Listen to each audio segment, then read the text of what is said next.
done hundreds and hundreds of speaking events, and every time I come to Ramona, this is the only time I come and I feel like the audience is are friends of mine. I feel like they're friends. And I always, whenever I've got something unusual or new to talk about, I always try it out here first because we're friends. So I have I have a lot of thoughts about what's happened. First of all, that didn't turn out the way I thought it was going to, this last election. And I, like many of you, have been filled with just anger and rage and then despair and hopelessness and all of that stuff. And I have tried very hard during the last 2 months or so to work my way through these things and try to come to some kind of a position that was not only hopeful but also practical, something that would give us hope for the future, but also it had to be something that could be done. And I've given that a lot of thought, and I wanted to run that past you today because I would really, really like to get your opinions on this. I'll be doing a little more listening than usual at the end of this show. We've watched for the last 10 weeks now, and we've been told that the Kraken will be released. And that all this is going to work out. And time again, we were disappointed by that. And I know, like you, I just began to think, well, if they get away with stealing this election, then pretty much all over. Because if they can steal this one, next time they'll be even more deeply entrenched. They'll have more practice, and they'll have gotten away with it. So that just filled me with a just raw kind of despair. But I gave that a lot of thought, and I realized that is not necessarily the case. There is a way out of this problem. But the one thing I can assure you from the beginning of this little talk today is that we cannot get out of the problem we're in using the same methods that we got into it. We're going to have to do something completely different. Can I get a bottle of water? Anybody? Is it possible? Just give me a bottle of water somewhere from someplace. Oh, sorry. Thank you. Thank you. I appreciate it. This is great. Beautiful.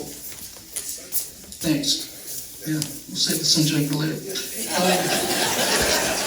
So here's the thing. Because I genuinely feel like this audience is a special audience of friends of mine, I want to know if I can count on you to stay with me for 45 minutes. I mean, no leaving for 45 minutes.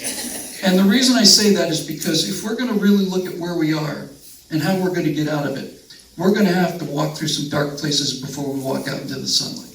And if you leave before I'm finished, you're going to come away with the wrong impression. So we're in for the duration here, okay? Bolt the doors and let's get on with this nightmare. If we're going to really, really look at the state that the country is in and how to get it out of this state, I think the first thing we have to do is we have to just completely clear the table, and we have to look at all of our options in front of us. And I consider this to be something of a military operation. I think our country has been invaded, and I think our government's been overthrown by powers that are not representative of the people of the United States.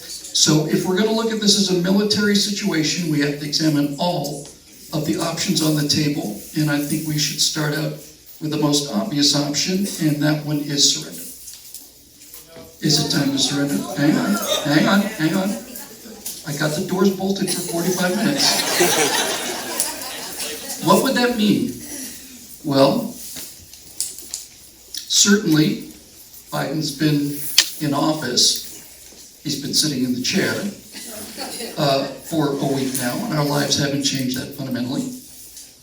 What would it mean if we were to just basically say, okay, so it's a post-freedom world now. This is the values that we have are just no longer applicable in the 21st century, and what would our lives look like? Well, would they come for our guns? Probably not. If they get to continue to own all of the pop culture the way they do, they won't have to come after our guns because our grandchildren will hand them the guns and consider that they're doing something very wise and something very modern in that respect.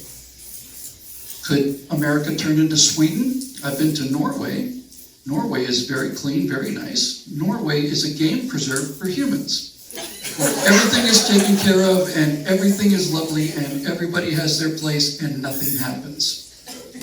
Well, America's not going to turn into Sweden or Norway.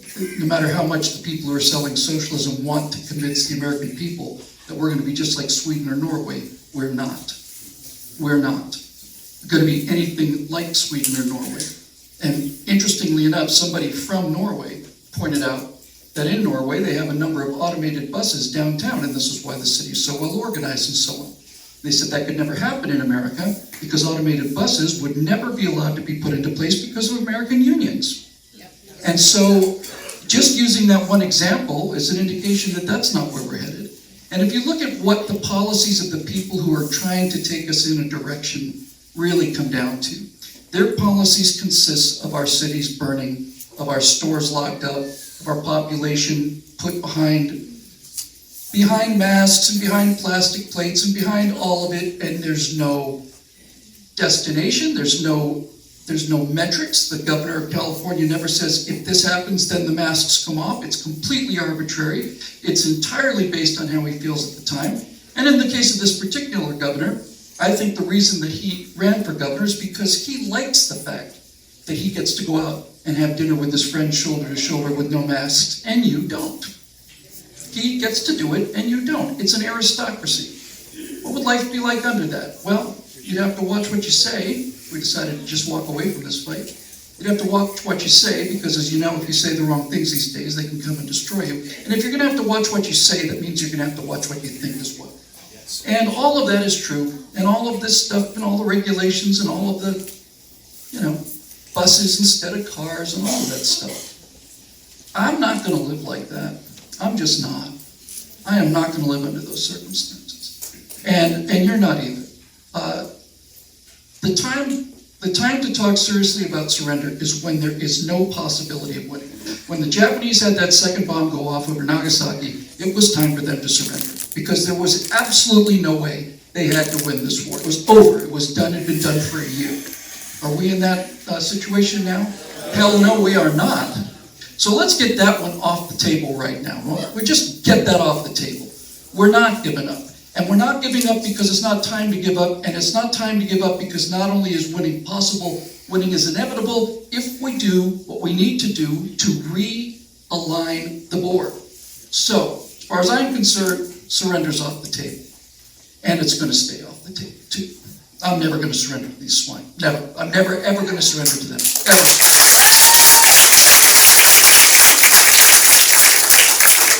Okay, so what other options do we have? Well, if we're not going to surrender, we always have the option to retreat. We could retreat. Maybe they'll take Texas out of the Union, or maybe some other states will go out of the Union. I don't know. I have to tell you, if Texas went out of the Union, I'd give it serious thought. If any state went out of the Union, if Oklahoma went out of the Union, I would give very serious thought to moving there. And I think if every single conservative in the country moved to one state that left the Union, then that one state would have a higher GDP than the other United States in 5 years.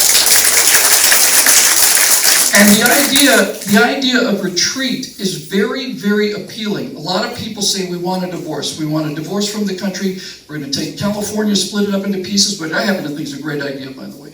And we keep thinking, well, we're going to do this, we're going to do that, but we all know that there's no place left to go, right? There's nowhere left on earth to go. We're not going to move to the jungles of Bolivia. We're not going to do that. And so retreat is not really an option just now because we're not at that point yet. I will tell you this, though. If we do ever retreat someplace, if we really do decide we're going to go someplace else, all I have to tell you is it had better be someplace cold. It had better be someplace cold, because you cannot be really, really stupid in a very, very cold climate. So I don't think we're in that situation yet either, and I don't think it's going to come to that. So if we're not going to surrender, then we're not going to retreat, then that means we're going to stay and fight, and that's why I'm here. I'm here because I'm ready to stay and fight. But I've been coming here, 8, 9 years now? And we have been doing the same thing again and again and again, and things are getting worse and worse and worse. So we got to start looking at this game completely differently. And this is something I have a few ideas on. So let's see what we can do here. Ever since I've been coming here and ever since I've been doing political commentary, I've always considered the government to be the enemy. That the government is the problem. Government of California, federal government, that the government is the problem. Government is getting involved in everything, and it's writing all these laws and all these regulations, and it's invading everything in our lives that the government has no business being in. And from the beginning, I have always felt that the enemy is the government. Well, the enemy is the government because the government is run by a bunch of left-wing people who are not happy unless they're telling you what to do. And this is when I suddenly had my big breakthrough in terms of getting out of the despair of all of this. This is the most important sentence I'm going to say today. In a democracy, the government belongs to the people that show up. Okay? It's just that simple. The government belongs to the people that show up. And if the government is our enemy, or acts like our enemy, it's because the government is filled with people who are our enemies, and it's filled with them because we didn't show up. The government could be filled by patriots, by small government people. It is mechanically possible to completely flush the House of Representatives, every single one of them, all 435 of them, out on their ears, every single election, and that could happen in 2022, and the problem is that we didn't show up. And I don't blame us for not showing up, because nobody with a rational mind wants to get into politics. Nobody wants to do it. And this is the problem. The people that want to get into government and politics are the people that shouldn't be there. These are usually you could make some exceptions. You could probably put the exceptions right now of the people in Washington, in the House and the Senate. The number of actual patriots in Congress right now, you could count on two hands and probably on one. Probably on one. So, you've got that problem. And now, of course, you've got this endemic problem of voter fraud. And so when you talk about, well, we're going to change the government, people come back and say, well, we won the last election, certainly looks like it to me, and they stole that away from us. They'll just continue to steal it, so it's hopeless. We've got no chance. I disagree with that, but I do think we have to be very careful about this. The government belongs to the people that show up. So, what does that really mean? How can we basically recover our country if there's that much fraud and there's that much going on? Well, it's going to take a new kind of politics, and I'll talk about that in a minute, but just to have a general idea of the problem and realize that this problem is solvable. We know that during the 2020 election, 5 or 6 states, battleground states, all stopped counting. They all had electronic voting machines. Many of them had mail-in ballots. Many of them were Pennsylvania, 3 or 4 days before the election decides we're going to count votes after election day, and on and on and on. And the main problem is, and I saw this on a video, which really pointed it out. And what he basically said was, if you consider the electoral system as a box, if you don't know how many votes are going into the box, then you don't have any way of knowing how many votes come out of the box. Right. And to understand what we have to do with the voting system is very simple. If you have 100 registered voters and they all vote, then you know that 100 votes went in and 100 votes have to come out. So if you have 100 registered voters and those votes go into the system, candidate A gets 60 votes and candidate B gets 40 votes, you've got a fair election. But if you don't know how many votes are coming into the box, then you can have candidate A with 60 votes and candidate B with 220 votes. And there's no way to know whether that election was honest or not because we don't know how many votes go in. So when we look at these problems that cost us this national election and all of this fraud, what is the actual problem? Well, we didn't have to worry about fraud in Texas. And Florida, which got thumped in 2000, turned in votes that were accurate and quick and reliable and so on. The problem's not Texas. The problem's not Florida. The problem's not Idaho. The problem's not really very many states. There are some states, powerful states with lots of votes, that have these kind of electoral systems that generate fraud. They don't just allow it, they encourage it. So what can be done about that? Well, you could run for, if you were to convince the citizens of this country to run in 2022 you could put enough people into the state legislatures of these states in order to change the voting laws to the kind of things that we heard earlier. No ballot harvesting, no mail-in ballots, election day is election day. If you want an absentee vote, you better have a good excuse for it, and so on and so on and so on. We think of the government as this machine, like it's like the boulder in Indiana Jones at the beginning of Raiders of the Lost Ark. It's this giant thing that just keeps rolling towards us, and we have to run as fast as we can so we don't get run over. But that boulder is not necessarily our enemy. A government that was written for us was our friend. The government that was handed to us, the government that was designed for us, was our friend. And it was our friend because it fit in a box. And that's all I want. I want a federal government that fits in the box that it came in. That's what I want. And to say that this is automatically our enemy is to emotionally and mentally walk away, not from the government, but to walk away from the entire idea of self-governance. Why don't we put it on those terms? We have in front of us, embodied in this flag and all these people behind us here, we have an example, first time in history, where people said the people are able to govern themselves. And I believe in that from the bottom of my heart. But if the people, the real people, don't go into governance and they let the professionals handle it because they don't want to do it, then we can't be surprised if the system turns against us. Because the people who are going into professional politics are people who are going in not because of the interests of the people, but because of their own interests. A couple weeks ago, 10 Republicans voted for the second impeachment of Donald Trump. Republicans. Are those people our friends? Do they represent our values? Are they people we can count on? No, they're not. And virtually all of them are cut from the same materials. They are not citizens in the sense of the word as opposed to the people versus the elites. They want to be inside that circle, and when they get inside that circle, once they get elected, most all of the politicians in this country will concentrate on re-election, and they will go after it like it is the last helicopter out of Hanoi. If you watch a person who's an incumbent in office, when he's talking about losing his job, he will do or say just about anything, and that's why we're in the trouble we're in. So, the problem is the politicians. It's not the system, it's not the government, it's the people who are making the decisions in a government that is determined by all of us.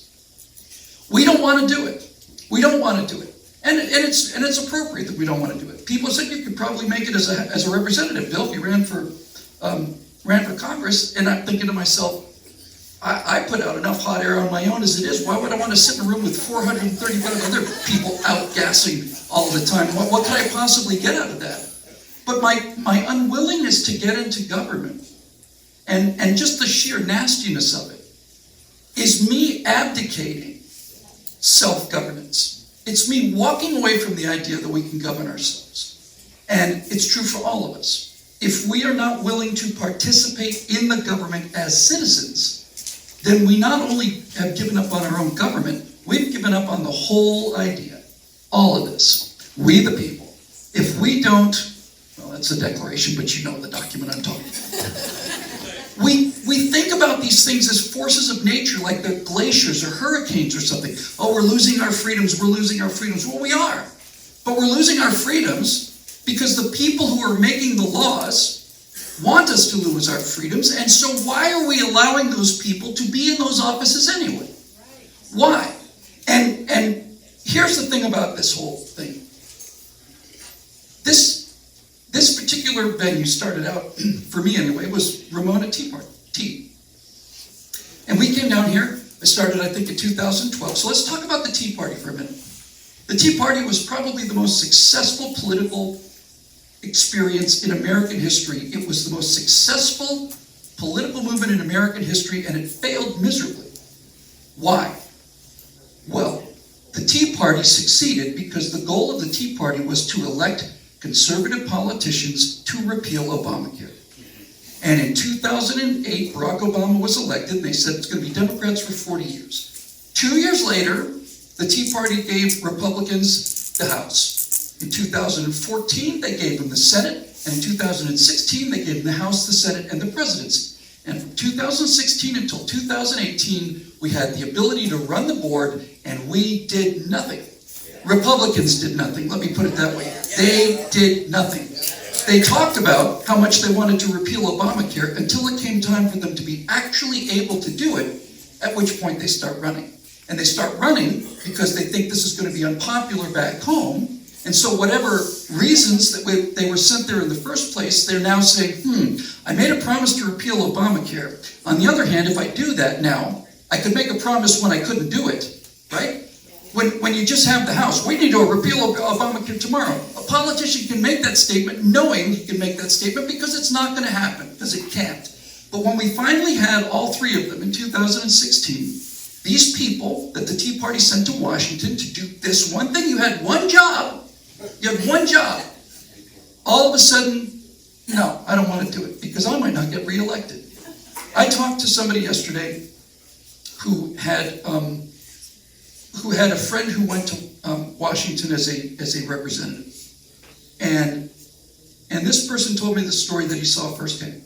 He said, "I've got my friend who's just been elected, freshman class," and he went to the Speaker of the House, who was John Boehner at the time, and said to John Boehner, he said, "Mr. Boehner, Mr. Speaker, my nephew here, or whatever he was, is a freshman congressman. He's got some real ideas about returning freedom to the country. What do you think he ought to concentrate on first?" And the only word that came out of Boehner's mouth, and it came out instantly, he said, "Re-election." Re-election. Imagine how shocked I was when I heard that story, that John Boehner's main concern, what is it that this brand new congressman should be worried about? What is the number one problem? Re-election. Okay, so we know what the problem is. We know that the Tea Party and we know the conservatives can put people in office. The problem with the Tea Party wasn't that we failed to put people in office. The problem with the Tea Party was that we put politicians in office. That's the problem. And even the people that we sent to Washington as citizens, most of them became politicians. Once you get in there, it's virtually impossible to resist the temptation of all of the perks and the power and the ego and the fame and people buying you things. And I talked to Alan West, I knew him pretty well, and Alan would say, even if you're an honest politician, somebody will take you out to dinner, and in the course of a conversation, they might say, "Oh, this is really great scotch. What's your favorite scotch, Alan?" "Oh, I like 16-year-old Glenfiddich." And the next day, there's a case of that at his doorstep. Ding! How do you deal with that? Well, this is now we're getting down to the problem. Now we're getting down to the actual problem and the actual solution of the problem. We are going to need a new kind of politics. And what I mean by that is, I know this is going to sound unbelievable, and I know it's going to sound unattainable, but believe me, there is a way to do this. We're going to need to think about a politics that does not depend on politicians. That's what it's going to take. I think that's the only hope for the country, is we got to get the politicians out of politics. And that is a tall order, but it can be done. When I say get the politicians out of politics, I mean put citizens into politics. Citizens. They're not professionals, they're citizens. That's a great example. Never had a moment of political thought prior to running to president. Exactly right. Took a pay cut for the job, right? So how do you corrupt Donald Trump if he's taking an enormous pay cut for the job? You can't. You can't do it. That's a citizen politician. So now we have the problem of how do we deal with this? How do we actually make that happen? Well, as it turns out, I think there's a way to do that. And the way is actually really simple, but it would take a lot of faith. That's the word I'm looking for. It would take faith.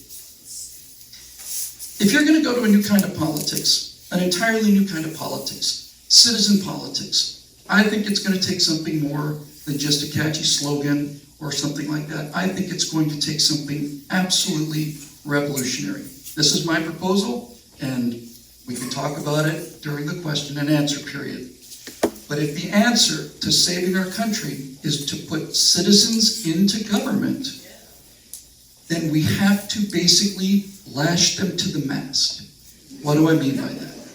Well, in the Odyssey, Homer's Odyssey, the the Greek Odysseus was going home, sometimes called Ulysses. Odysseus was going home. He wasn't the strongest of the Greeks, and he wasn't a king, he wasn't the most powerful, he was just the smartest one. Pretty sure it was his idea for the Trojan horse. So the war is over and he's sailing home. And it's made clear to him that as he sails home, he's going to pass a small area of the ocean, which is really just a bunch of rocks, upon which are three of the most beautiful women that he's ever going to see. And these are called the sirens. And the sirens are going to sing a song that is so irresistible that it will draw the ship onto the rocks.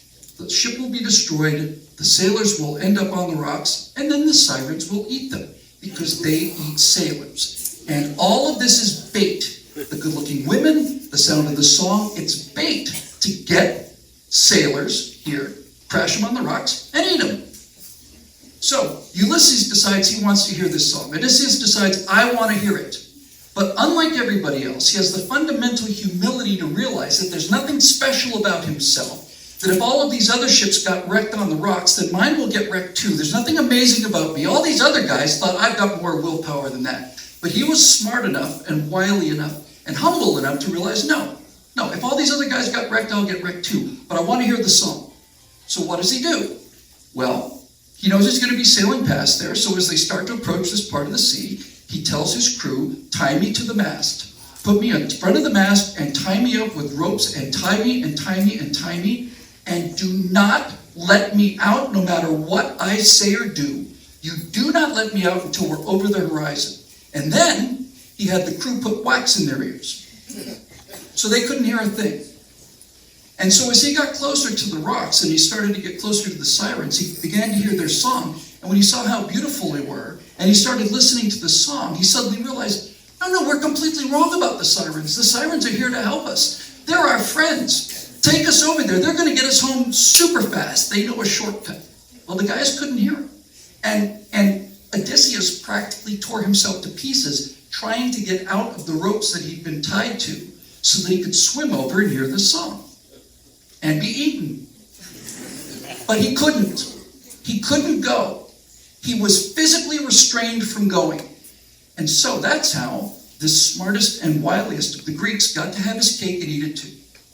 He got to hear the song of the sirens, and he got to live and tell the tale. Because he was smart enough to realize that he was not going to be able to resist that temptation on his own. He had to be restrained before he went in there.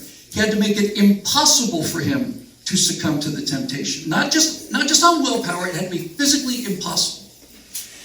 So, this idea is not fully formed, but I'm going to run it past you anyway because I really genuinely think it's this.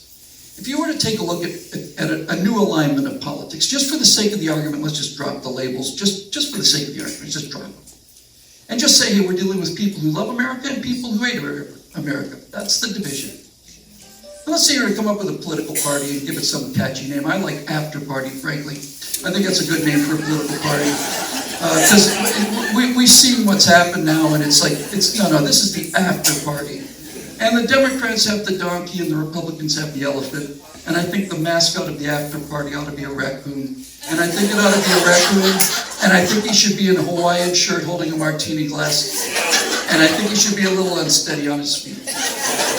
Because we're talking about something completely new now. Completely new. And all of these people that we want to kill, these Democrats that voted for Joe Biden and all the rest, and they want to kill us too. Well, okay. But that's kind of like a Rubik's Cube, isn't it? Because we can look at what the Democrats are doing and say, these guys are ruining the country, we want to kill them all. And they say the same thing about us. They want to put us in jail.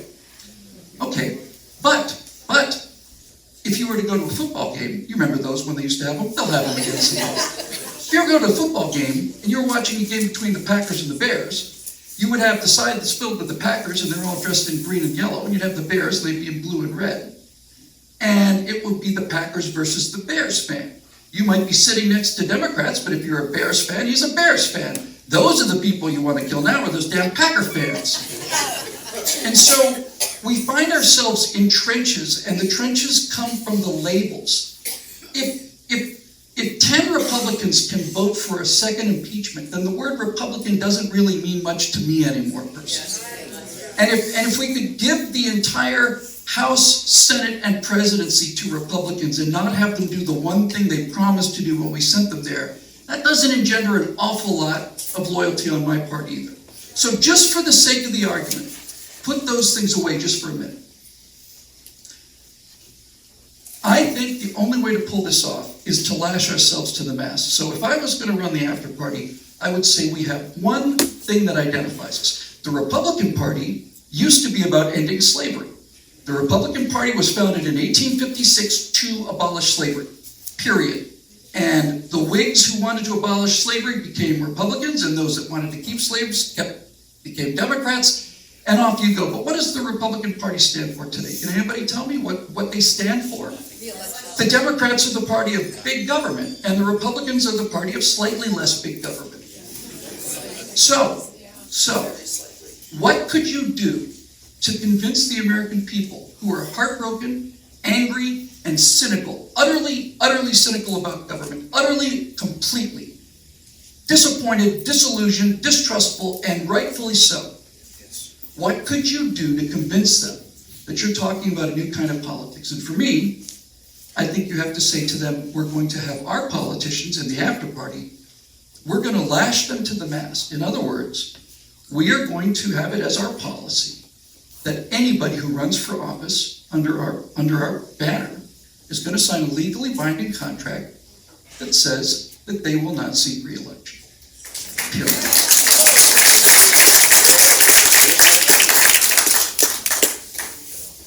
You talking about term limits, Bill? I am. How many terms do you think we should have? One. One term. Well, that's not enough time to do this or that. I'll get to that in a second. How does corruption work in Washington? Corruption works in Washington because of the entire legal mechanism of people with money and influence paying the representatives. But what are they paying them for? They're paying for their re-election. They can't just hand them a bucket of cash. They have to have some other way to influence. So they basically say, we'll put $100,000 into your re-election campaign if you give us a little bit of break on this or a little bit of break on that. If your representatives and your senators have already signed a legally binding contract to say that they are not going to be re-elected, then they cannot be corrupted because there's no reason for the people who want to buy their vote to write the check. There's no reason to write the check. Why would I write you a check if I want your vote when I know you're not going to be here next time?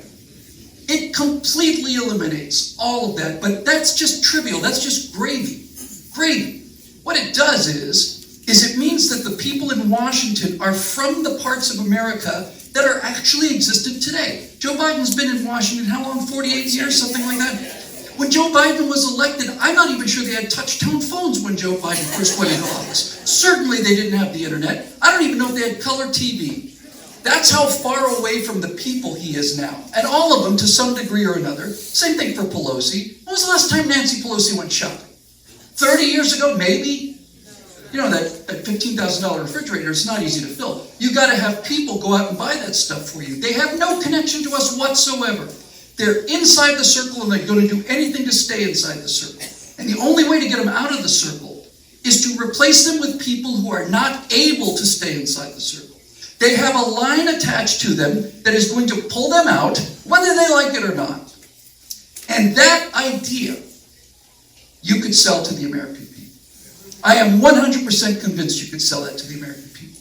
Because now you're not talking about Republicans, Democrats, or conservatives even, or liberals. We're talking about, do you want your life to be run by somebody who's been there for 30 years, or do you want it to be run by the guy who's your pharmacist? Or your teacher, or something like that. This idea could be sold to the American people if you were to really say to them, listen, we happen to believe this we the people stuff. It's not a slogan for us. It's not an advertising gimmick.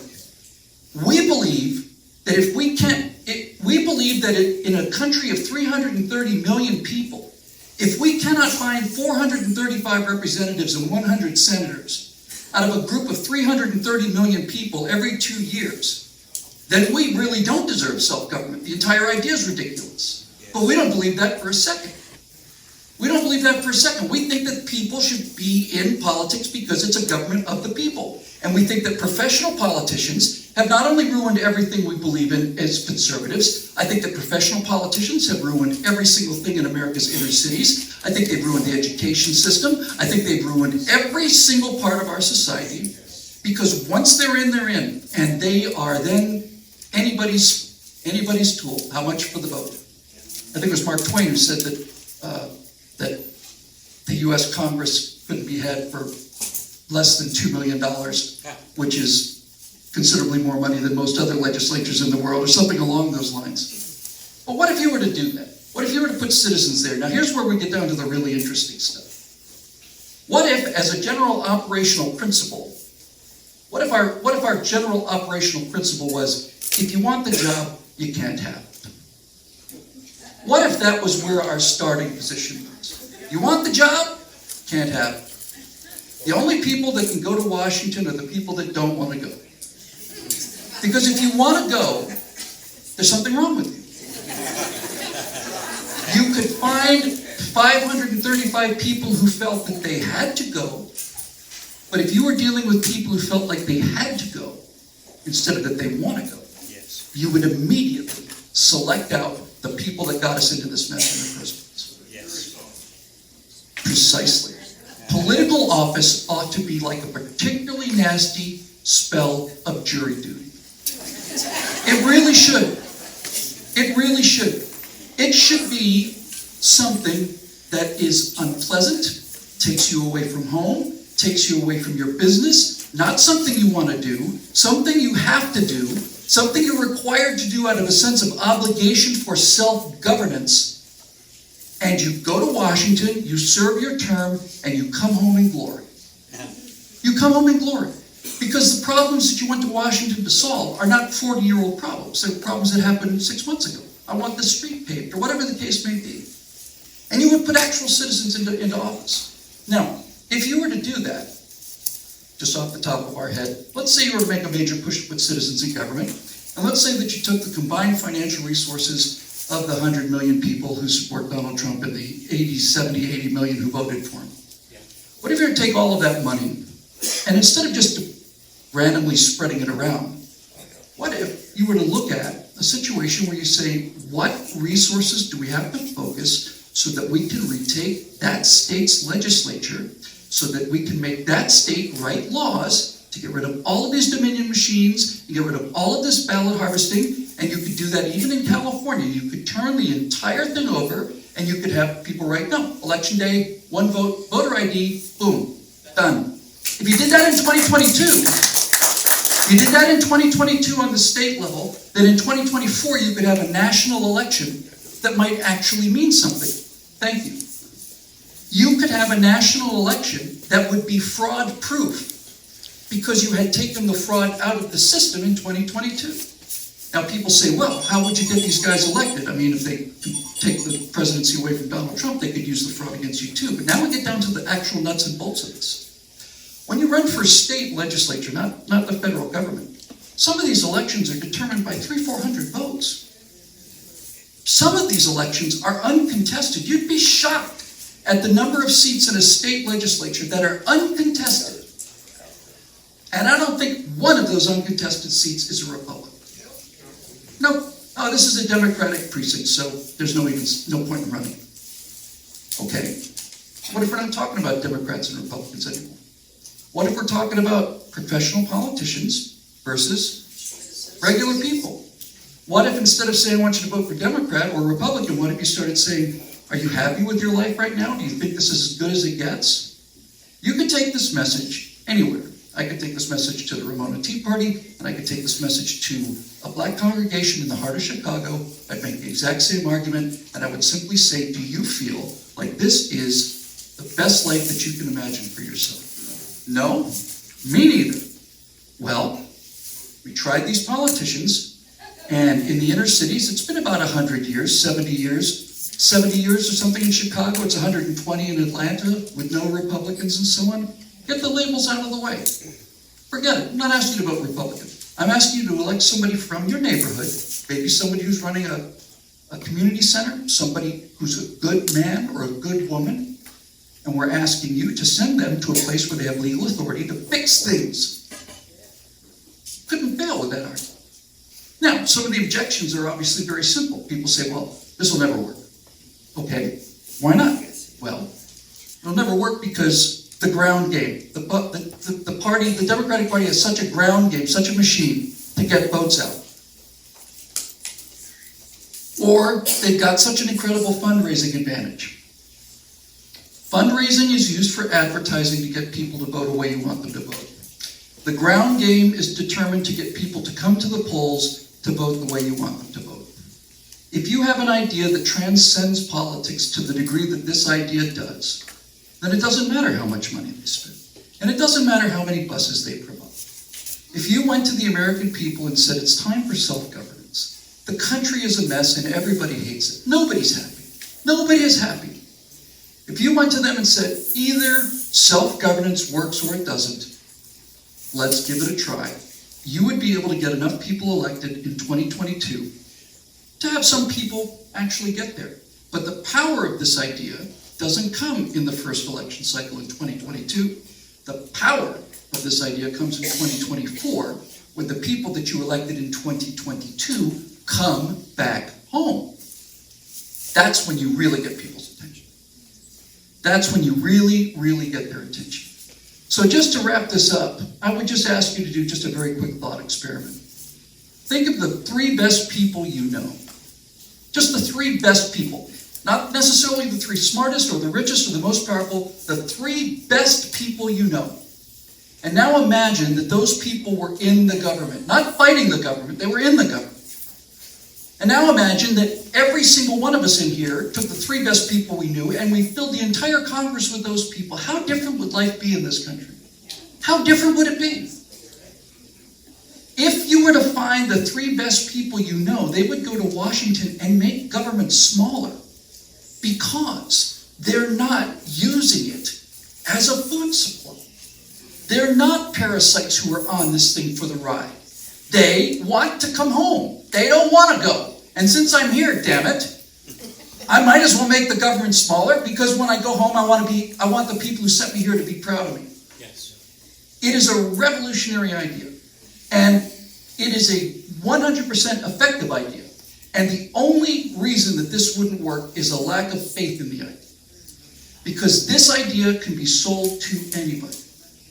Anybody. And if you get those labels out of the way, I did an interview with Dave Rubin, who you may know has become more conservative, but Dave's gay, big liberal.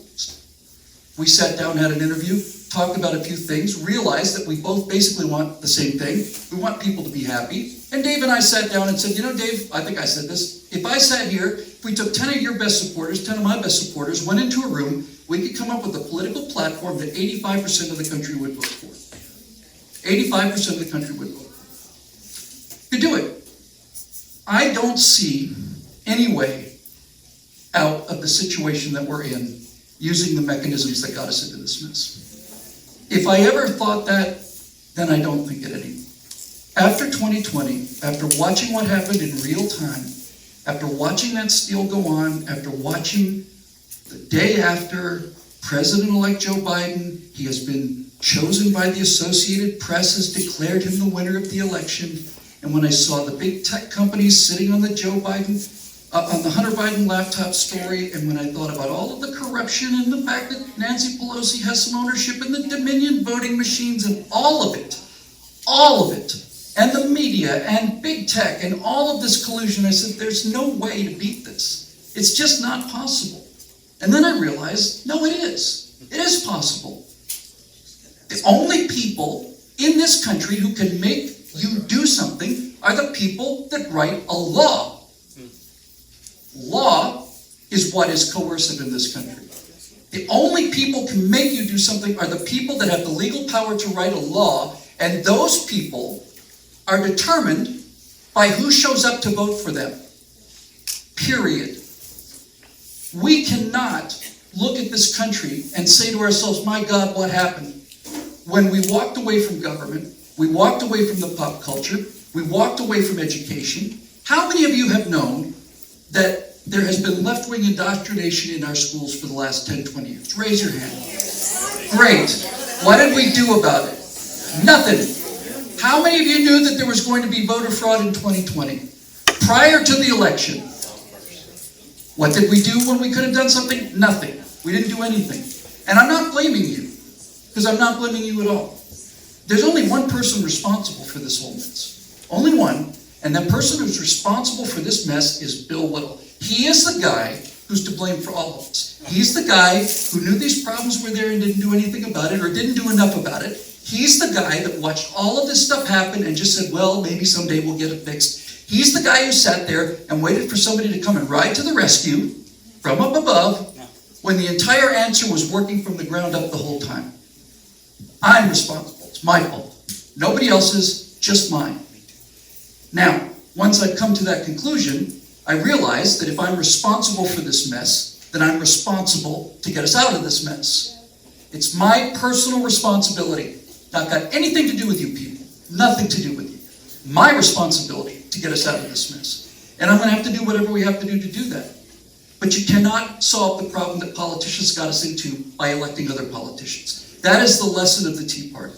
The lesson of the Tea Party is, it doesn't matter what they say, it is just too tempting of a song to be resisted. So my final sentence or paragraph to you, my good friends here in Ramona, is this. The last 8 weeks, 10 weeks, we've been told that they are going to release the Kraken. The Kraken is going to be released and justice will be done. Well, Joe Biden is in the Oval Office. And that's when I realized the fundamental truth to the whole idea. And that is just this. We are the Kraken.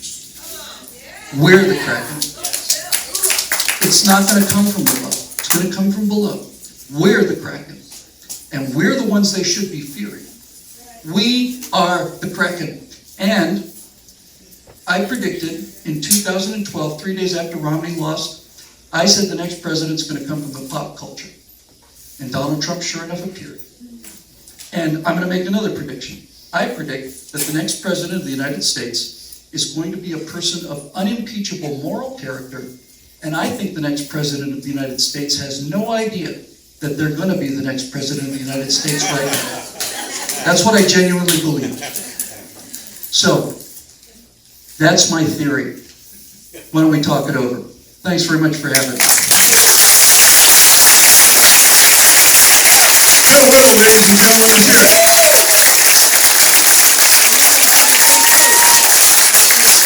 Are we ready for the Q&A, Sorry? question and answer? Yes, and the doors have been debarred. You can leave now if you want to. Lots of questions. All right, a lot of questions. Please line up in this aisle, one at a time, and we'll get through as many as we can. Because I do want to hear people say, I want people to try and break this idea, right? Because all of us are smarter than any one of us, so let's see if we can break the idea, and if we can break it, let's see if we can fix it. Great job, Mr. Vice President. Thank you very much. Now I would like to know if you're still doing those cartoons and those videos. I am, but I'm doing them in my part-time. I'm doing my politics in the morning, and I'm doing those things in the afternoon. And that's because the pop culture is the foundation upon which this idea comes from. The people who we count as citizens are still subject to all of this. And by the way, let me just say one thing. I came down several times, talked about the pop culture. Let me just give you some hope on this. Young people do not want what the left is selling. They don't want it. That's why they had to cheat.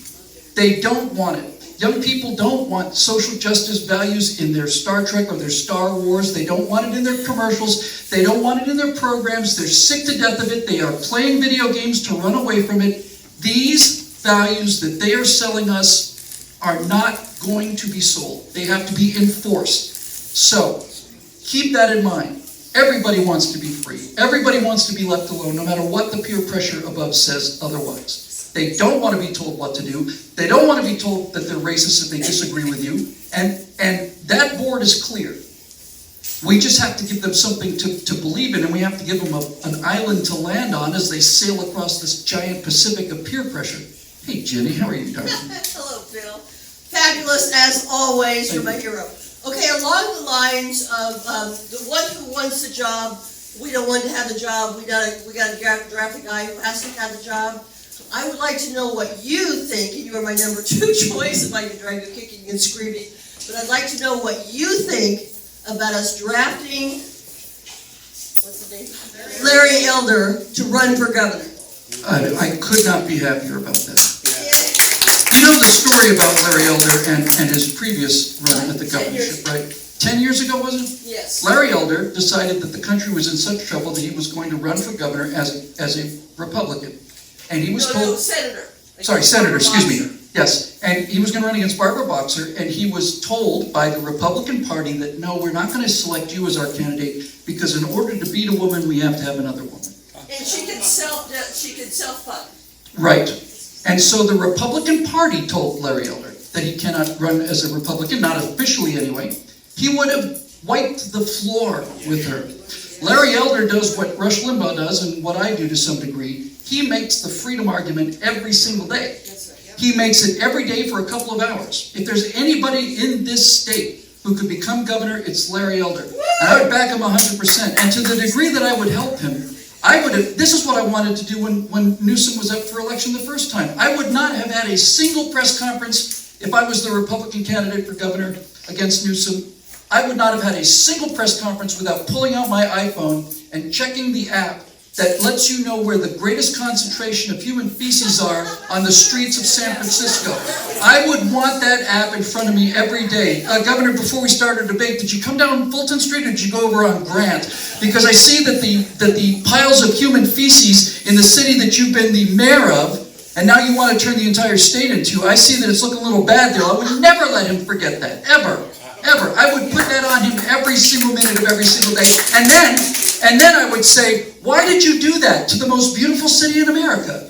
Maybe in the world. You're the most beautiful city in the world. You can't claim you were out of money. This isn't Flint, Michigan. You've got all of Silicon Valley money behind you. You've got billions of dollars. And now the city that you have governed for years and years and years is famous for the collection of needles and human feces on the street. So why did you let it happen? My theory is that you like it. Is that you like human feces on the street because the proles have to walk among the crap and you don't. That's my theory. If you got a better explanation, I'd love to hear it. But this is the kind of thing that somebody like Larry Elder can do. This is the kind of thing that somebody like him can do. He can take it right out of day-to-day politics and, well, if we want a 14% increase, we only want a 12.5% increase. No. I introduced him once. And he has my unlimited services at his disposal to the degree that they exist. And I think he'd wipe the floor with Gavin Newsom. Anybody? With due apologies to some of my friends here, how do we resurrect justice in the Supreme Court? How do we resurrect justice in the Supreme Court? Well, that was the day that my heart really broke, honestly. That we're not going to hear the case. They said, really? No. I thought that the Supreme Court would hear the case and be able to take a look at the entire country. Not just what happened in this precinct in Pennsylvania. Here's the entire case. And the Supreme Court decided that this was not something that the Supreme Court should have anything to do with. And they had a technicality and they had a reason, but basically John Roberts decided he didn't want to be the guy to cause rioting in the streets and many other things that John Roberts has said. So the way you get justice back is by voting for it, right? You vote for it, and not just vote for it. You not only have to vote for it, you have to be it. You have to do it. Somebody has to run, or the judges are elected, sheriffs are elected. All of these people are elected. Mayors are elected. Governors are elected. This is the point I keep coming back to when I feel this despair overtaking me and think about how corrupt the system is and how far badly gone it's gotten. And then I come back to this idea that it's like, okay, in a local race that is decided by 2,000 or 3,000 votes, a real movement cannot be cheated out of. And if you get the legislature, you say all this ballot harvesting, gone, Dominion voting machines, gone, all of it.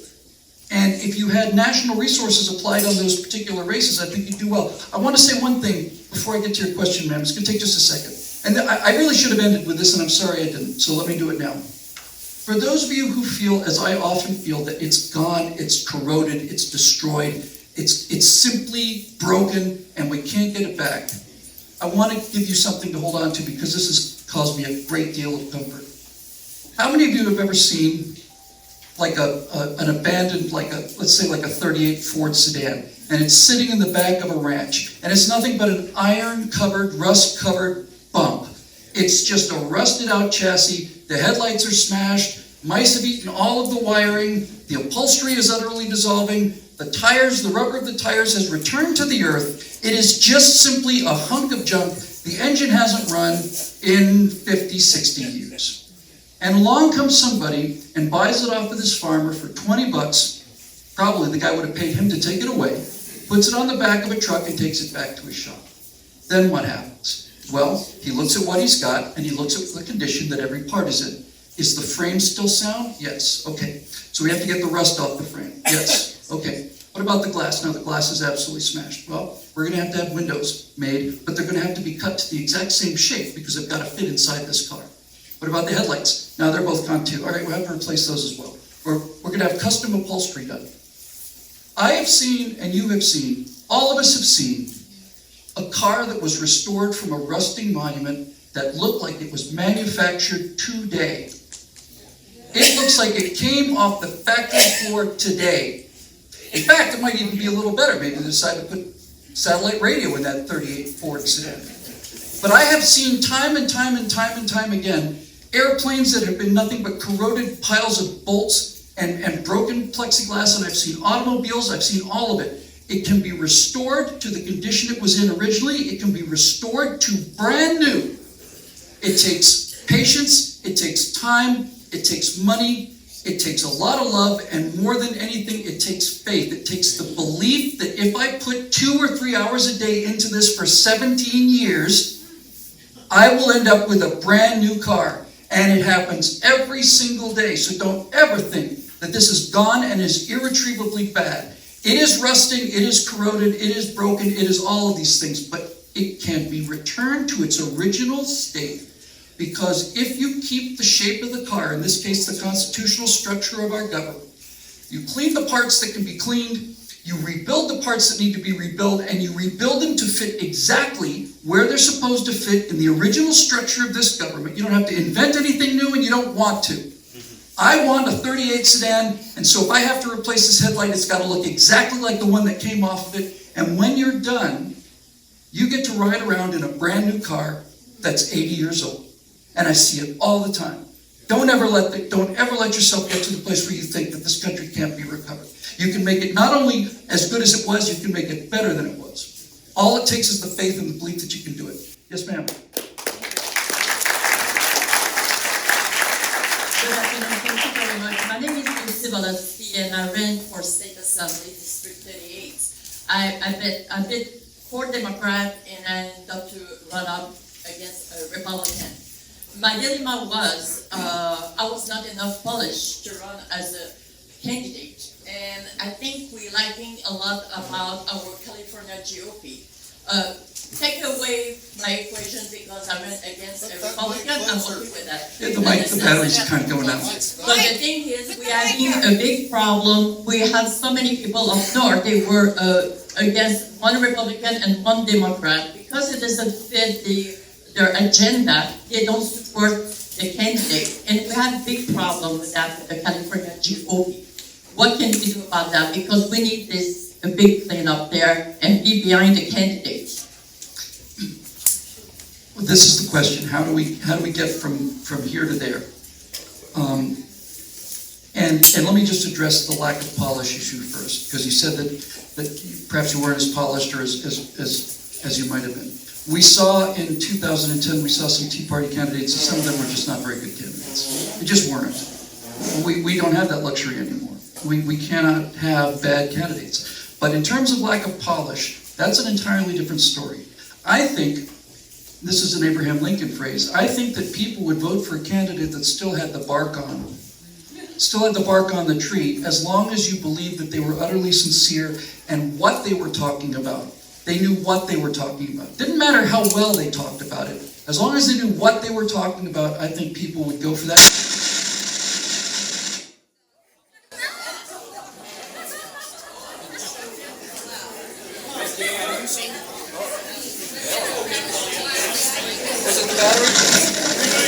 toilet paper?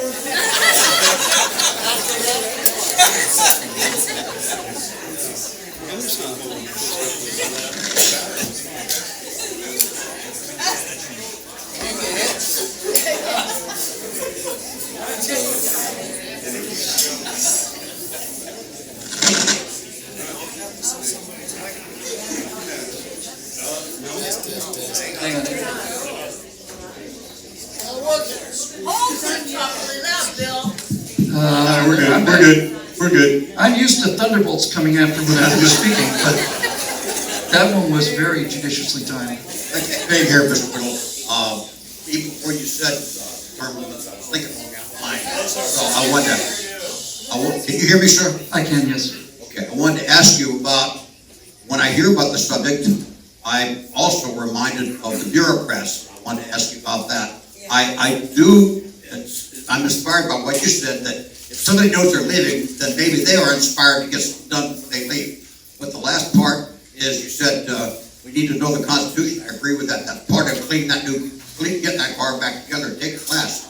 But we know the states are the ones that are going to control, the legislatures are going to control. And so how the voting's done. And so how do we get this to be a nationwide issue when each one of the 52, however many states we're going to have, won't agree? Well, there's a couple things there. Let me deal with the bureaucracy issue first. If I was a freshman congressman, a freshman representative, my first day fully in office, let me preface this by saying I've talked with Alan West about this too, and he said, when I became a freshman in Washington after I'd won the election, he said there was a freshman meeting for the Republican freshmen held by the Republican Party. And a lot of guys had some ideas about things they wanted to do.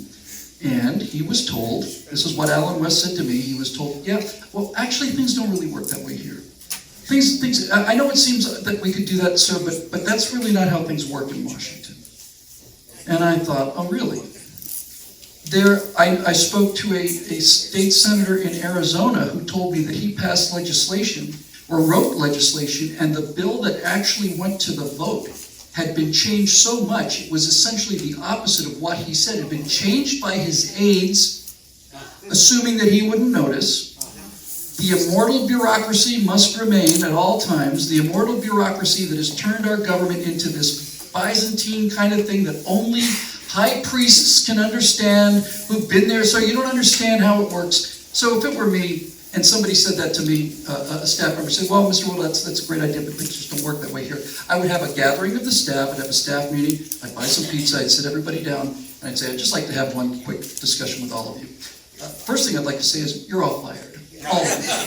You're all fired. Yes. And you're fired because you don't tell me how things happen here. I tell you how things happen here. I'm sent here by the people of my district in California, and you're not. Okay, you don't tell me how this government runs. I am one of 435 congressmen. I am one of 535 congressmen who lives in a democracy. I am one of 500 and some people that actually live in a democracy. Everybody else out there does not live in a democracy. They send me to vote for them. There are 535 people in this country at any given time that live in an actual democracy on the federal level, and those people are the people who should be telling the bureaucracy and all of these bureaucrats and all of these structures, anytime one of those people hears that, well, that's not how it's done here. Well, first of all, you're fired. Secondly, I'm going to find people who are going to do things the way that I say I want them done, because I am here representing thousands and thousands and thousands of people, and I'm not going to be stopped by some nameless, faceless, bitter guy who's determined to sit at the iron rice bowl for the rest of his life and treat the people of this country like they're some kind of host organism. I'm not going to do it. You're all out of here. Goodbye. And, well, what are you going to do? Who are you going to get? Well, I'm going to get my brother-in-law because he runs my hardware store and I know I can trust him. He's not an idiot. Not like my son-in-law. He is a genuine idiot. But when, and it used to be that way, when a president would come to office, like when Grant would become president, the entire, not just the cabinet, the entire bureaucracy was fired. You're all gone, go home. I'm bringing my people with me from Illinois, from Galena. I'm bringing people I can work with, people I can trust. And when I'm gone, they'll go with me. And we gotta get back to this business as well. So that's the bureaucracy issue. The bigger issue, the tougher issue, is the issue of how do you make this a national issue? And this is why I'm here talking in Ramona. This is why you're the first people I run these ideas past. It's going to take a lot of advertising. And I don't mean paid advertising. It's going to take people who have faith in the idea and spread it. And I don't know how to build this thing. And I don't know how to build it. I just know what it looks like. This is another aspect of the bottom-up approach. I've had some people say, all right, Bill, tell us what to do. I don't know what to do. I don't know what to do yet, but I know where we should go. But I don't have to know where it is. I don't have to be the guy, I don't have to be the construction guy. I don't have to be the chief contractor. I can just be an architect. And then it builds itself. And people will find what they're good at and they'll do what they're good at. And it'll organize itself too. And the more decentralized it is, the better it works. And this should never be about like one movement. This entire idea, I don't care how many different people are involved, I don't care how many different groups are involved. All I want are citizens in government, that's it. That's all. And anything that works to that goal is something I'm in favor of. There's an interesting example for this real quick. When Alcoholics Anonymous was started by a guy named Bill W., and it wasn't me, he had a plan, and the plan was working, and it was saving some lives, and people were dealing with some horrible problems. And pretty early on in the course of Alcoholics Anonymous, the question came up saying, other people want to do this, Bill. This is working real well for us, and other people want to do it. So what do? Do we incorporate? Do we sell a book of instructions? Do we license chapters? What do we do? And Bill W. said, no, we're not going to do any of that. We're just going to publish the 12 steps, and we're going to publish what works for us here, and then people can do whatever they think is best. I'm not going to lock anybody into or out of this. It's going to be open source, basically, is what he said. And that's why it works. That's why it worked, because it was just there for people to use, and everybody wanted to go in the same direction. And that's why he succeeded. You mentioned the Kraken has not been released. We know that you know some people up in high places that we don't know. There are theories out there that after the election, President Trump invoked the Insurrection Act to have the election overturned based on foreign interference, the servers in foreign countries, and that it has been secretly working undercover through the military, and that Biden's inauguration did not really happen, and that Trump's people through the military will be coming back. What do you think of these theories? I did hear, for instance, I think it was General Flynn after the election saying Donald Trump will still be in office. After the inauguration? No. Oh my gosh. After the election. Well, after the election, Flynn said that, and I'm sorry, Sidney Powell said that, and Giuliani said that, and all of it. And it didn't happen, and it's not going to happen. I'm not saying it shouldn't have happened, I'm just saying it didn't, and we were waiting for it to happen. And again, this is when I come down to the idea that this is my responsibility, that I am personally responsible for this mess. Because I wanted Sidney Powell, or the Supreme Court, or Donald Trump, or the military. I wanted somebody to bring us justice. I wanted somebody to ride to my rescue. I didn't want to do it, and I didn't want to face the fact that I didn't want to do it. I wanted somebody to come and rescue the country, and then I didn't have to worry about it. Well, it didn't happen, and it didn't happen because we expected it from the top down. We still think Donald Trump is going to come and save us. That's a mistake. I'm not saying that Donald Trump is finished by any means. I'm not saying that at all. I'm saying the entire idea of depending on somebody up there, an individual, to come and save us from the duty of governing ourselves is what got us into this trouble in the first place. If you accept the idea that people can govern themselves, then it doesn't matter who the president is, or really even who the Supreme Court is. The only thing that matters is, where is the responsibility for freedom? Where is the responsibility for the people who write the laws? And the responsibility is with every single one of us. And nobody can come from the top and save us on this. This system is so corrupt now and so corroded. Don't forget about the car, by the way. It is so corroded that there is no way that anything can happen from the top. The only way that we can get out of this is for an absolutely mass movement from the ground up, and a financial and emotional and spiritual commitment on the part of everybody who hears this message. And that means that people who don't want to go into politics have to give it serious thought. Serious thought. They have to ask themselves if they think that they can afford to not get into politics. And go back to that 3 best people you know theory, and imagine what a government like that would look like. So I'm just starting with this idea, and I plan to spread the word. And it's either going to catch fire or it's not. But I do 100% believe that every single person in this country, with the exception of the people actually doing the damage, the hard-luck progressives, I think the idea that is politics working for you, that you're going to get 90% of the American people to say no, it's not. Probably 95%. And if you can get out of the trenches of the labels, then you can start saying, well, what do you want? Well, I want to be happy. Me too. Then you can start asking some interesting questions. Just as an example, if you stop saying, well, we want to get rid of this or we want to do that, we say, what do you want? Well, I want my kids to get a good education. Me too. Now, you're talking about how to do it. You're talking with people who you used to want to kill about how to get to the same place you want to get to. You're talking about, okay, well, if we all want an education, how do we do that? And that's an entirely different thing. People won't listen to you. There's so much animosity now. There's so much division. And I feel it myself, believe me.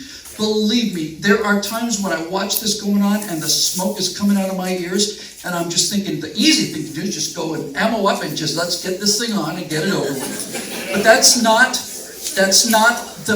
not the first resort. That's the last resort. And I have to say this again and again and again. Even that one. Even that one. Bring it on. You guys want to riot in the streets? Great. We've been stocking up on ammo. We've been going to the range for 20 years. Come on, bring it. Even that one is a form of laziness on my part. It's lazy. It's lazy thinking. Because it's like, okay, well, if this happens, then it'll be fixed. And then the country will be on fire and millions of people will be dead and all the rest of it. That is easier for me to think of than the unbelievably obnoxious idea that I might have to sit in some kind of council meeting for 2 years listening to people talking about why the cement outside of their house is cracked or broken. But that is the idea that we have to get out of. We have to get out of that idea and accept responsibility for ourselves and our government. My adult daughter asked me to tell you that Jack got her through high school. Oh my God. Brain armor intact. Thank you. And I had it, before I started doing this at BillWhittle.com, I had a blog called Eject. And I called it that because I was a pilot, and also because when I was much younger, I was a lot more liberal than I am now, and I found myself flying around in this airplane that was on fire, and these ideas didn't make any sense anymore. Just time to get out of there. And so, thank you. And that is an example of how. I mean, if you decide to be a good citizen yourself, that's a start. If you can make one other person a good citizen, you simply double the number of good citizens in the country if everybody does that. If you can convince 3 people, you've tripled the number of good citizens in the country. And if you do that, you're going to win elections. And that's the goal right now. Now, if this doesn't work and things get more desperate, we can have another conversation next year or the year after that. But right now, to say that it's over and done is just wrong. It's not. We can get it back. We can get this government back in the hands of the people, and I am utterly convinced we can do it. But we can't do it by continuing these labels, these trenches, these fights, and so on. We just can't. Okay, the problem I see with your suggestion is guys like Devin Nunes, for example. Devin Nunes was essential for getting us to see what was going on in Washington. And some people really should go back. But so there needs to be some structure so that you can send somebody back without them having to scratch and claw to get back. I have a deviously clever answer for that problem. I'll bring it. The philosophical argument is to say that, I've got a practical answer, but the philosophical argument is to say, you're telling me that out of 330 million people, there's no one as capable as this gentleman is of doing the right thing? I don't believe it. That's the philosophical argument. The practical solution is, we can have our cake and eat it too, because what I really meant to say is, when you won't run for re-election, it means you won't run for re-election for the same office. That's good. In other words, if you go into Washington, you great job as a representative, then you can run for senator or governor or whatever the case may be. But all of the influence that you still have pulled the corruption out of the system, right? I'm going as a representative and I'm coming home. Well, then I'm going to run as senator. Okay, you're not an incumbent. You're not in the office. All of that corruption is off the table. You're starting from scratch again. You're going to have to do all of this. And really, I think the best answer for this, because this is the biggest argument against this, is what about when we get good people in there? Well, my contention, to be honest with you, is, and I'm not accusing this guy of doing this, but my belief is, even if you send really excellent people, I don't think they can resist the song of the sirens. I just don't think they can. I think that you could send excellent people there, and if they stayed there, there wouldn't be any excellent people anymore. They'd be something different. I don't think it's resistible. But the main thing I would say is that if you have a guy and you send him as a representative, he can, again, run for a different office, but the main thing is that guy should be able to come back to the community and say, listen, I said I was going to do this, I did. I said I was going to come home, I'm home. I think Jim Daniels over here is a guy exactly like me who's more than willing to do the exact same things I do. He has my unqualified support. He signed the same exact declaration and pledge that I've signed, and he is the person who I think can really go and do exactly what I did, because he's coming home too. And if you were to do it that way, you really could get into this. The biggest problem with many problems, not just corruption, is lack of timeliness. If you have somebody who's been in the Senate for 6 years and you give them another term, that means they're 12 years away from being a real person. How can somebody like that make any kind of a rational decision? If I sent you to Washington now, I sent you as a California senator now, and I told you you were going to serve 2 terms, can you tell me what this country's going to look like in 12 years? Do you have any idea what kind of problems we're going to be facing in 12 years? Nobody knows. Nobody knows. And this is the primary reason for this. This is how you sell this to people who don't have a particular dog in this fight. You sell them on the idea that the reason things aren't working, and the reason your schools suck, and the reason that your sidewalk is all broken, and the potholes are in the road, the reason is because the people you sent there to fix these things have been away for 30 years. They don't belong to us anymore. It is genuinely inside the Beltway and outside the Beltway, and I don't know a single person in this country, I don't know one of them on the left or the right who says, oh, things are just grand. I can't imagine a better America than we have right now. This government is absolutely incredible. The only people who are saying that are the people who are trying to control it to take away our freedoms. And they're not happy either, by the way. I don't know a single person who says, no, we're really getting our money's worth out of this government. $4,000 billion every year. And the streets of Los Angeles look worse than Istanbul or Cairo, and my wife told me this because she's been to both. That was not a pleasant thing for me to have to admit to, by the way, having brought this beautiful woman from Russia, and then driving her home from the airport, and having her realize that the roads that we're driving on are worse than the roads in Istanbul and Cairo. $4,000 billion every year. Where does that money go? I got a good idea where it goes. We talked about the homeless issue on one of the shows we did, and listened to a video about this. And it turned out that the state of California allocated, I think it was $650 million last year, and a similar sum the year before that, and a similar sum the year before that. $650 million. That's all the tax money you are ever going to pay, everybody you know is ever going to pay, the children of everybody you know is ever paid. It's not even going to come close to $650 million. And they spent it on the homeless, and they said they're going to build 30,000 low-cost housing units. I don't think homelessness is a housing issue. I think it's a mental health issue, but put that aside for a minute. So they have a bond issue, and they raise money for the homeless. It's $650 million every year. You know how many of those housing units that have been built at the 30,000 that was allocated for? 0 is the number. None. And I'm sorry, I will get to you, but now we're on to something else too. Why do we put up with that? We all know it, right? We all know. They took $650 million a year for 5 years to build 30,000 units, and none of them have been built. Where did the money go? I'm reasonably sure that it didn't blow out of a suitcase with an open window in the Capitol and just suddenly get, oh my God, we forgot to close the door. I know where the money went, and you know where the money went.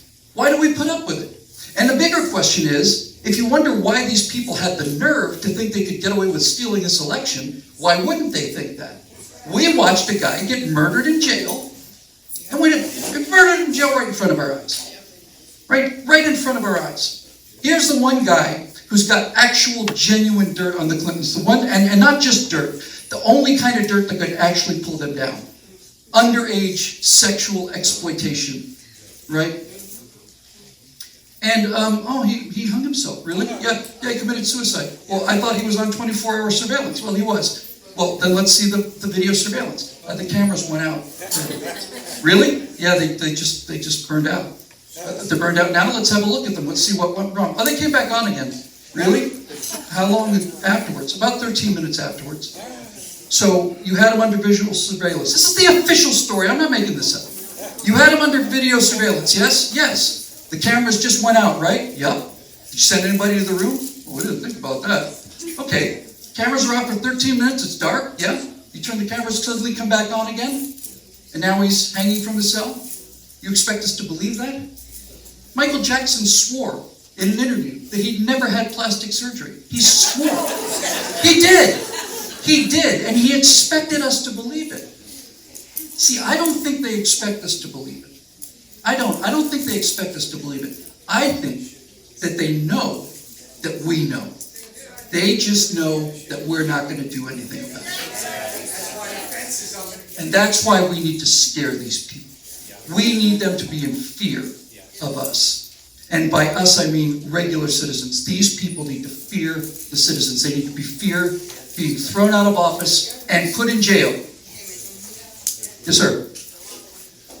You asked for some critique on what you say, and by the way, I was disappointed to know that you think this audience is your favorite audience. I thought we in the Residency Party Patriots were your favorite audience. Your second, it's Ramona. It's Ramona. All right. Much of what you say is great, the idea of citizen involvement. But that the problem, I think you're too limited in focusing the issue is elections and who gets elected. And I think the problem to restoring the country is much broader than just elections and who gets elected. I like where you're going with this. John Adams said that our Constitution is written for a religious and moral people and is inadequate to the government of any other. So that's just one aspect, I think, of the problem is the people themselves. The second I would bring up is that the role in politics of the private citizen extends well beyond election time. It involves what's going on with that bill? What's going on with that measure before the city council? Holding them accountable and keeping an eye on them. What's going on and being in there and saying, no, this is what we want, because and my third point would be this. I can make more, but the third point is this. I think the record of term limits, I've never seen one that's just one term, is not very good. Here in California, we have term limits, and what we get is one generic Democrat, leftist, Marxist, union clone after another that the machine produces. They produce the next one and the next one. So something has to break that up. Otherwise, you're just going to get one-term union, Marxist, Leninist clones. Right. So you basically say to the people in your particular district who is running, you say, you have a representative now who did 2 terms, or is the term limited to 3, and he's no different than the person who came before or after. I am different, and you don't have to take my word for it. Here's a legally binding contract that I signed that's saying I'm coming back after 2 years. I am not allowed to be a politician. I'm not promising you that I'm not a politician, and I'm not even promising you that I'm not going to become a politician. I'm telling you, I am legally bound to come home from this office, and that's why you need to give me a chance. And if they say, well, our representatives, how is it working out for you? How are things working out for you? This is the ultimate argument for this in favor, all of it. You go right into the middle of America's inner cities, you go into these war zones, and you have the guts to go right in there and face these people and say, how are things working out for you? 8,000 American blacks killed every single year. And it's not by policemen, by the way. 8,000 grieving mothers and all the rest of it. How's this working out for you? You've been voting for the same people for 80 years. Is this what you want for yourself? You could win this argument, but you gotta take it onto a different plane completely. You cannot compete with these professional politicians in the world of politics. This is not about politics, it's about morality now. It's about philosophy. It's about the entire idea of self-governance. Get it up out of that plane and you will beat these people. If you don't, then you're going to lose because you're dealing with cutthroat professionals who are very, very good at what they do. I'm not talking about basically philosophically debating with this guy. I'm saying, no. We're not even on your level. I'm not saying we'll debate him. I'm just saying, it's not about your politics versus my politics. It's about you being a professional politician and me being a regular citizen who is required to come home in 2 years. And I don't see how people wouldn't go for that. When people are so cynical, they're so heartbroken, they're so over it, they're done. You give them something practical to believe in. How can you ultimately your argument is this. Your ultimate argument is it going to get any worse if you try this? Honestly, do you think it could be worse? How about we give it a go? Yes, ma'am. Hi, I'm Cindy Paris from California State, and I love everything that you're saying. I agree completely. California State will do exactly what you're saying. And I believe that citizens need to stand up. It's time for us to get together, put aside our differences, and move forward with this. We need some kind of platform we can trust, that we can all get together and start forming these things. Because I do agree, I was one of those people. I was waiting for Justice Roberts. I was waiting for Mike Pence. I was waiting for all these people to do it. And I really think that the Lord God, who founded this nation, want we, the people, to stand up and say, no more. We will not let you steal our country anymore. And I totally agree. I want to get on board because I think that New California State, New Nevada State, New Illinois State, new states always strengthen our country. We divide the representatives, we get conservatives in, and it's what we need to do. And I think that you're right on. Thank you. I think this is why I like the idea of calling it the after party. And I'm not talking about one party. I'm just talking about thinking outside the box. Because first of all, this thing has to be utterly decentralized. The idea that there's going to be like a nerve center is just not going to work in this age. But the reason I took that as an example, kind of a half-serious example, is because I've had many people say we should call it the Constitution Party or the Patriot Party. Well, if you call it either one of those two things, you will automatically lock out half of the country. It's a bloody shame. It's a disgrace. But the fact is, you say Patriot or Constitution, that means right-wing. And we're not talking, look, when you talk about throwing a wider net, you can't throw a net that's so wide that it includes people who are antithetical to your own beliefs. That's just silly. That's just trying to win for the sake of winning. But you can definitely get people. If you get them out of their trenches of these labels, you can get them to think about what it is they really want, and then you can really move mountains. Yes, ma'am. Before I ask my question, I just want to say I think you're so amazing. Thank you. This is my first time ever hearing you speak, and you're so inspirational, and you have such a timely message, and I just want to say thank you so much. Well, you're very welcome, and thank you very much. That's why I love it here. So, and my question is, because I believe that there are a lot of people that, unfortunately, that couldn't be here today, but I believe there's a lot of people that are out there here in California that are, struggling. They're looking for hope. They're looking for guidance right now. They're desperate for hope. And, my question is, if we can put together, like maybe a really big event where we can get a lot of people that maybe supported Trump and that we're all about freedom, would you come and speak at it? I would absolutely do that because this is what I'm good at. This is what I'm good at. I'm a messenger, and I would come and talk to any group of any size to do that. Where the mistake is, I think, is to go back into, it's so easy to expect this to come from the top. It's so easy to say, all right, we'll put together this thing, or you get us as a website or something. No. The way to do this is for you to talk to 5 or 10 of your friends and sit around and see if you think it's a good idea. Then you start talking to other people, and then you get a few people together, and then I'll come on down and I'll blow some hot air in your direction, and people will get fired up, and that's because the idea is something that should excite people.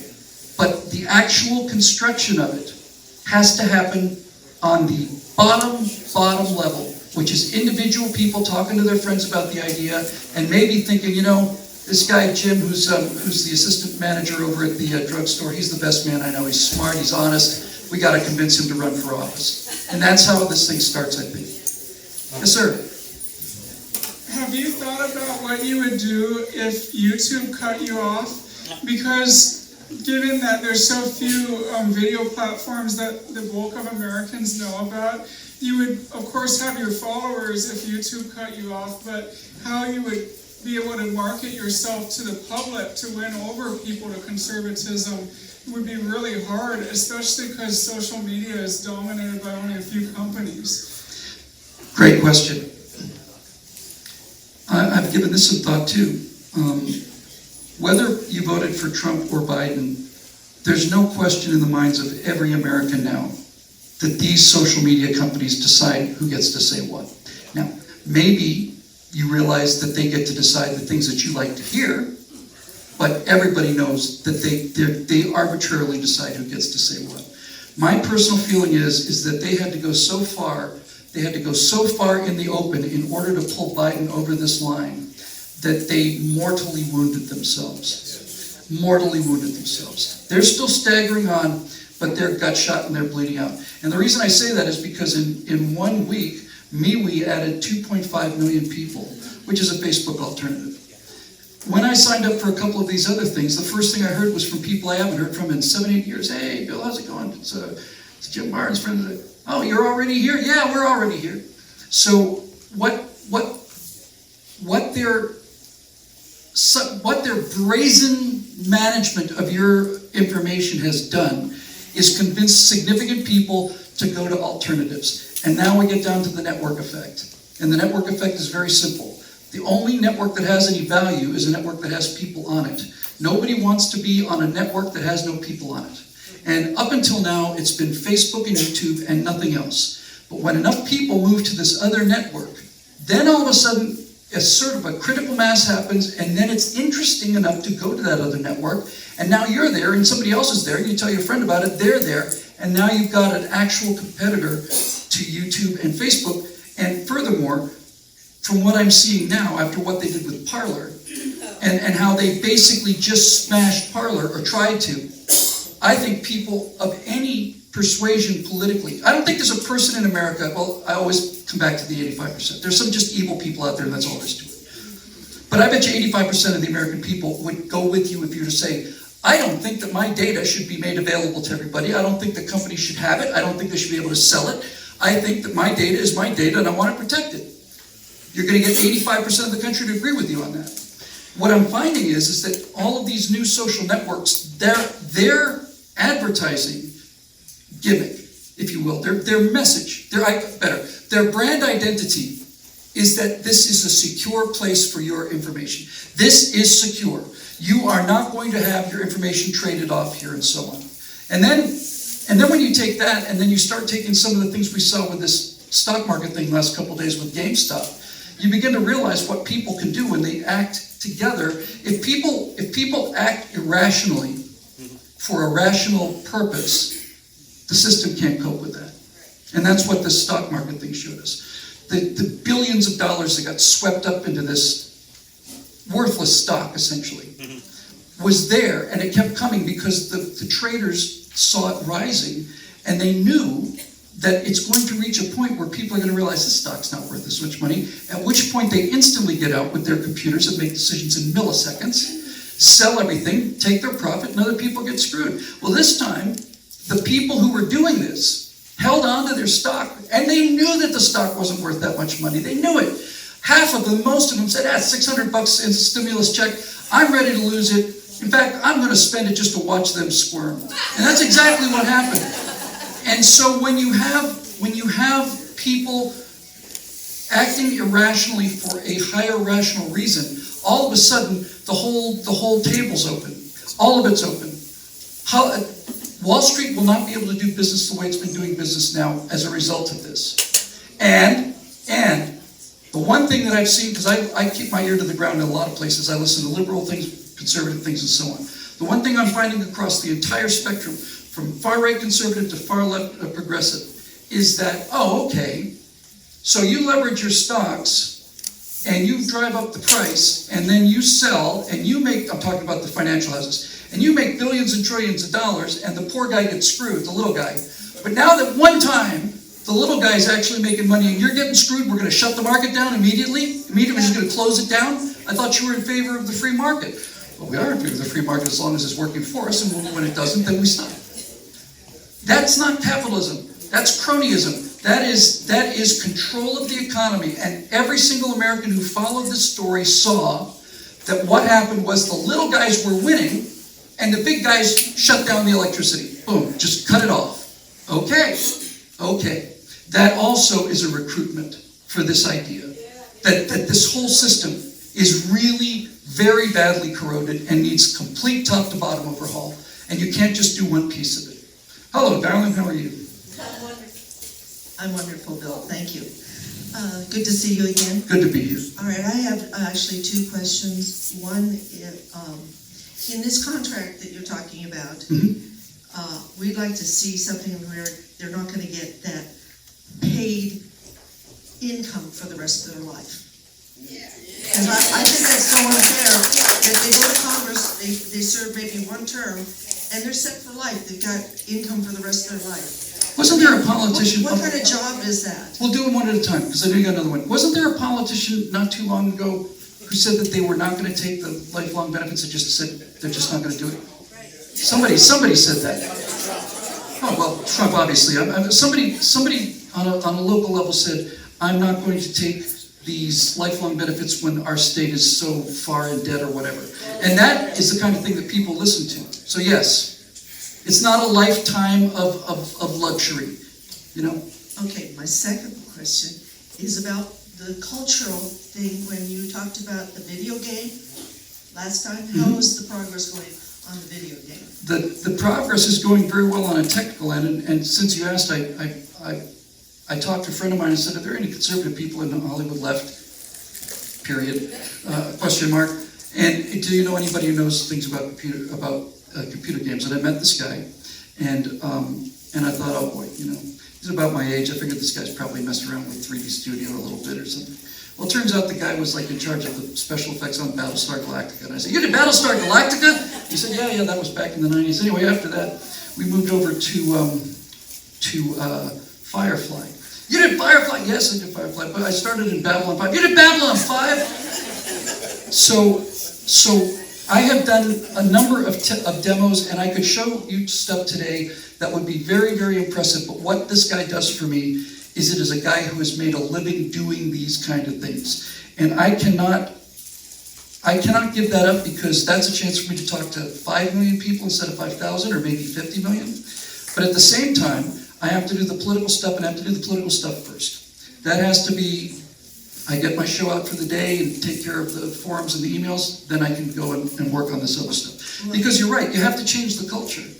If you think about the number of people here, everybody, we talked about this a couple times. Your morality is influenced by your church or your study of the Bible, or it's influenced by Superman or John Wayne. How many people we heard went into World War II thinking, I want to be like John Wayne? Well, this is how we determine our morality. We soak it up through the culture. And you cannot walk away from the culture. And that's what conservatives have done. They've walked away from it. And you don't have to get all of it back. You have to put a place for people to land, right? You have to give them permission to say, okay, so I am able to defend my wife against scaly wolf dogs or something, right? So how come I'm not allowed to defend my wife against a guy in a garage? Or whatever the case may be, you got to give them permission. The society is so overwhelmingly PC now that there are so many people who think they're the only people out there who feel differently, and they keep their mouth shut, and they don't say a word. And that is how the whole thing works. You've got to have You've got to have the cultural equivalent of the boy saying, he's not wearing any clothes. He's naked, there's nothing there. Well, I was anxious to see it since you had said that your sidekick was based on Zoe. Oh, I started doing a show with Zoe. We had a big membership drive, which we met, and we've done 4 episodes. So we do a show called The Virtue Signal. Wonderful. Yeah, and we just talk about philosophy and morality, just so Alfonso, Rachel, and me. I love People have been asking for it forever. He was banned from YouTube. By the way, Deb, he said, when I asked him, when we had the resources to do this, and I asked him if he wanted to do a show, he said, I'd love to, but let me tell you, I am hard banned from YouTube. They will not run anything that I have. I said, okay, well, first of all, enormous credit on him for leading with that. I said, here's what we'll do. We'll run the show, we'll talk about we're going to talk about virtue, we're going to talk about philosophy. We're just going to talk about philosophy. We're going to talk about why is temperance important. And if YouTube bans us for that, then we'll host the video on Rumble or BitChute, and then we will put out the signal that you can come and see the video that is so dangerous to YouTube that it was taken down immediately. It is so dangerous to them. They're so afraid of this video that they took it down immediately because the voice of this guy is so powerful that he's the end of them. Come have a look. And that also helps with the network effect and moving us over. I think we're about done here, don't you? Hey, Bill. Ladies and gentlemen, Mr. Whittle. Would this be a good time to invite him back for next year?